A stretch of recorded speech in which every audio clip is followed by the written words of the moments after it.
It was closing time at Disneyland. The loudspeakers echoed, "The park will be closing in 15 minutes. Please make your way to the exit." But 17-year-old Emily didn't listen. She wanted one last ride before leaving. Her friends had gone ahead, texting her to hurry up, but she saw it's a small world still running no line, completely empty. Too tempting to resist, a cast member at the gate barely looked up as she stepped into the boat alone.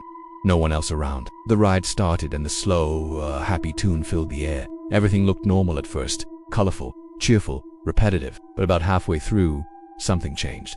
The music slowed down, lights began to flicker. Some animatronics twitched awkwardly, their movements jagged. Others had dark stains on their clothes. Emily frowned and turned to look behind her.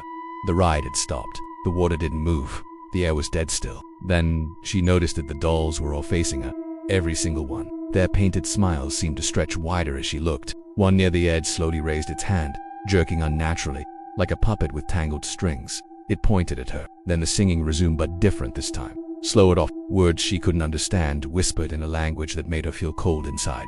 Emily stood up in the boat. That's when she saw another girl, deeper in the shadows between the dolls. Pale, motionless, eyes wide open, staring. But something was wrong. Her skin looked too real. She wasn't part of the ride. Emily called out, but the girl didn't respond. Then she smiled, and behind her the dolls began to move on their own, stepping down from their platforms, clacking across the floor on stiff legs. Emily screamed. Security footage shows the boat finishing the They shut the ride down for the night, searched everywhere. No trace of Emily. Her phone was found floating in the water the next morning, still playing that eerie, warped version of the theme song.